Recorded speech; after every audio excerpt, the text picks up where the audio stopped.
Hi guys, how's it going? So today we're doing something a little bit different. This is definitely a first for me and a first for the RS channel. Today I'm going to be reviewing a film. Lewis has done written reviews, which I will link down below, but other than that, we haven't, as RS or especially me personally, really wrote any reviews of a film. I think I may have put some on another blog a while back, but apart from that, I really haven't posted or made or even considered a review of a film. So this is definitely a first. Obviously, as the title suggests, the film I am reviewing is La La Land. This is the latest film from Damien Chazelle. I'm not entirely sure how to pronounce his last name. I'm probably entirely butchering that, but oh well. Of course, as a camera guy, I do have to talk about the camera work. That is the thing I'm going to talk about first. And to sum it up in one word, stunning. The cinematography by Linus Sandgren is truly beautiful. It is by far some of the best camera work that I've seen come out of a Hollywood production in the last 5 years. In the opening scene, it is just one beautiful long take. It's an opening number, it really kicks off, it gets that old Hollywood vibe, that feel that the entire film really does capture very, very well. And the whole first opening scene, the opening number, if you like, that whole thing is this huge one shot. It's a huge, long take, and it's absolutely phenomenal. It really does feel like a stage play, even, or something along those lines, which is quite phenomenal for a film to really capture that. It's clearly shot on something like Free Flying Movie or DJI's Ronin, because it is very much that feel of stable, and it definitely feels like there's points where it's like being carried by an operator and maybe even passed between operators, but also gets put up on a crane, which is something you can move between like that with stabilizers like the Ronin in the movies.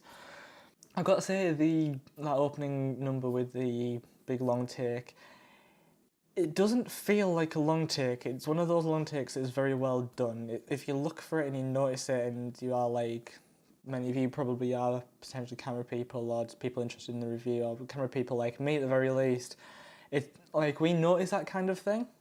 However, if I wasn't seeking that kind of detail, I probably wouldn't have noticed, because it flowed so well, and the way that they moved the camera and the way that it was directed and all this kind of stuff meant that it really didn't feel like a long take. It felt like it had clear-cut points throughout that opening number.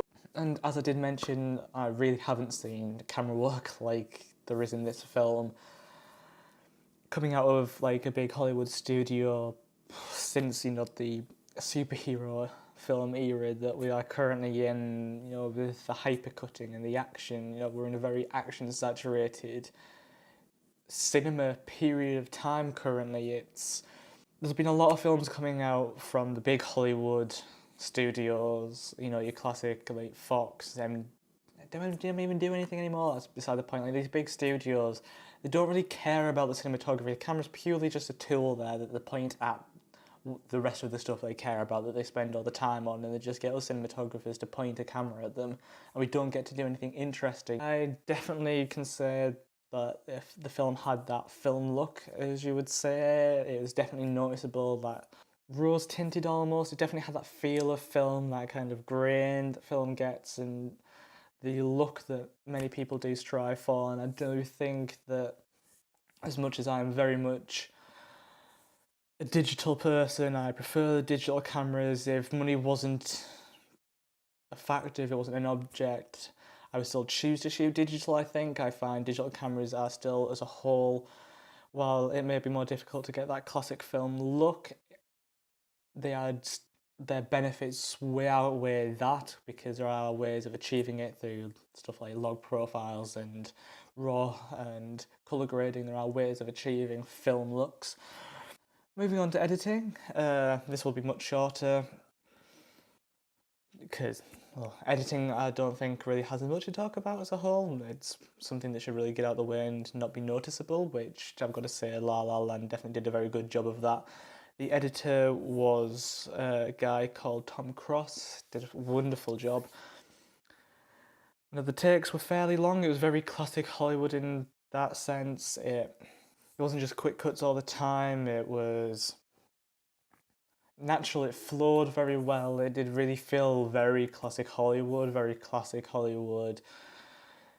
musical, very classic Hollywood.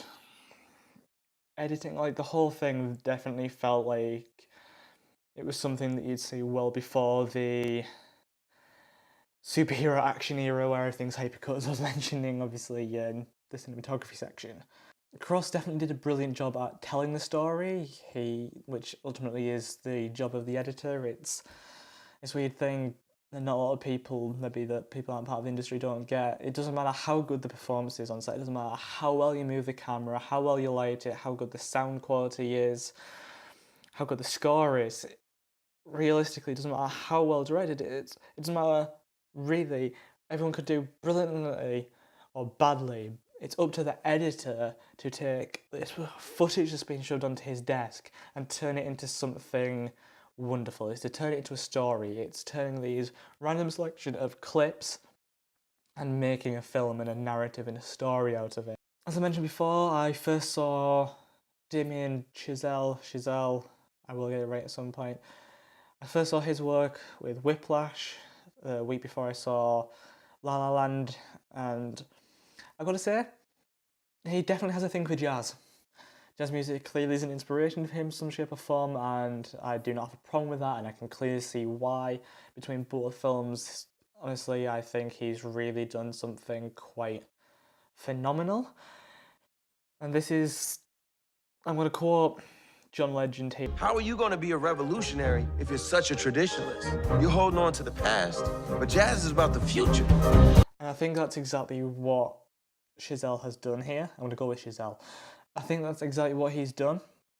It's revolutionary. It may be traditional in the sense it's pulling from classic Hollywood, it's pulling from those classic techniques.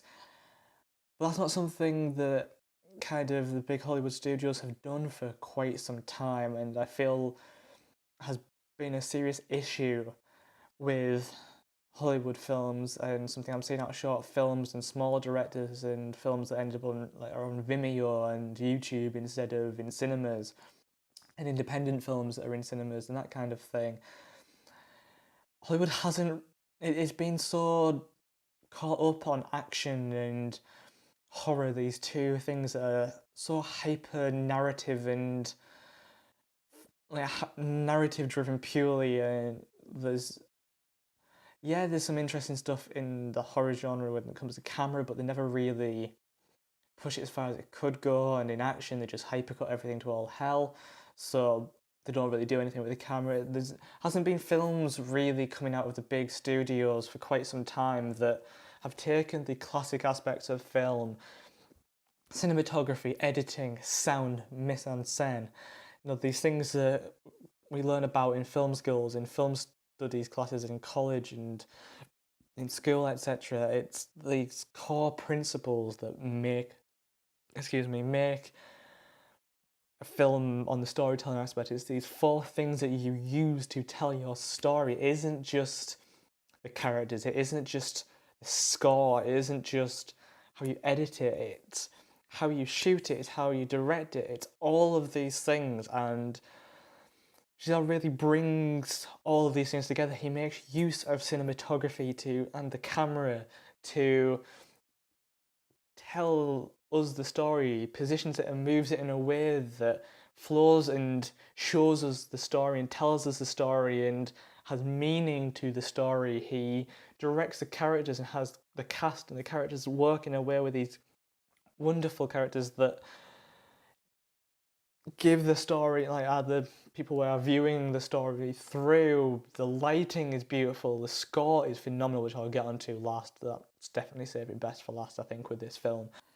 The cast in La La Land are truly phenomenal. They really, really were exceptional. Some may criticise both Emma Stone and Ryan Gosling for not being the best singers, if you compare them to like Barbra Streisand and Ariana Grande. People that when you think of singers pop in your head, they are not that. That's not their level, but they're still very good. They're excellent singers, they're excellent actors, and they fit the roles perfectly. They're characters aren't perfect, their singing isn't perfect, their acting is phenomenal, and it it works so excellently. It really captured those characters and were very believable and relatable, which was definitely made very apparent at the end of the movie, but I'm not going to spoil that. Honestly, I do think that Stone and Gosling were excellent choices for the role. They did it absolutely perfectly. And moving on to the sound score, all this kind of stuff that I did say I leave to last because it's definitely been better last. While I'm not a music expert, oh god, the score.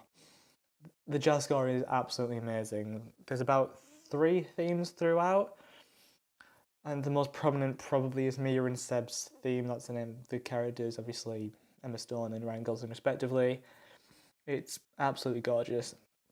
Their theme is the main theme that is featured in the planetarium sequence a little bit after halfway through, I think that was roughly. It's a variation of the theme in that to make it sound dreamier and wistful, and I really enjoyed how that sounded. It's also the theme played when they first and last meet, so when they met first and their last meeting in the film, which is it's heart wrenching, it's bittersweet, it's absolutely gorgeous. It really does tug on the old heartstrings, as you would say. I really like the reprise. I never know how to pronounce that word. I really enjoyed the reprise of City of Stars later on as a full duet, because Seb's character finally found someone to sing it with, which it's romantic and much more hopeful the second time round because he's got this other person to sing about the City of Stars and the dream with. All the themes are revisited in the epilogue, which is so it's stunning. Like, you watch the film again almost from a completely different perspective, this different outlook, and it's everything you want. It's colourful.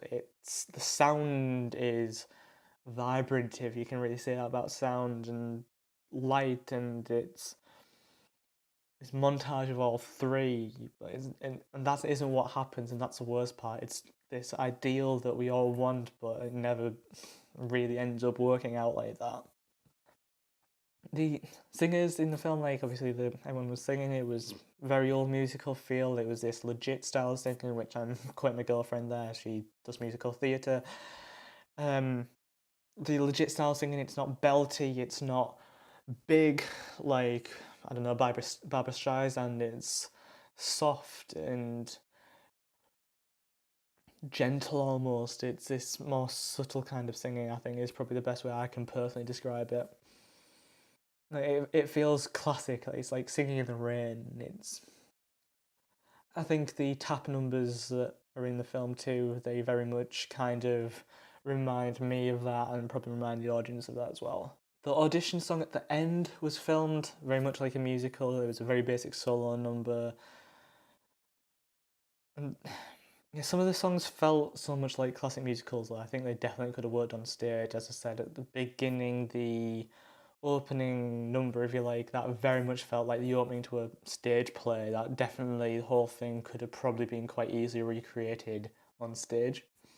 The comedy on the bench with the duet from Stone and Gosling, A Lovely Night, felt very old Hollywood. It was theatrical and very stage-ish, rather than kind of film-style comedy. It definitely felt very stage when it came to all the music numbers and stuff. To conclude then, La La Land is truly amazing. It combines stunning visuals, superb acoustics, a standout cast, and a revolutionary director to make a film that is brilliant. Without a doubt, the film does pretty much everything right. Yeah, I have the gripe when it comes to that kind of digital sharpness versus the film's softness, and I'd be interested to see what it would look like shot on a Red Epic or something of that sort. However, definitely in spite of this, I love this film and absolutely recommend it to anybody who enjoys music as a whole. If you enjoy music, you'll probably enjoy this film. If you enjoy musicals, definitely. And if you're just someone that really likes films and filmmaking and seeing what is such a wonderful art, then definitely go see it. Thank you all for watching. Please do let me know in the comments down below if you enjoyed this review, if you want me to review the films in the future, if you want Lewis to review films, and if you want that to be a type of content that we do here on RS. Again, hope you all have enjoyed, and I shall see you guys next time. Adios.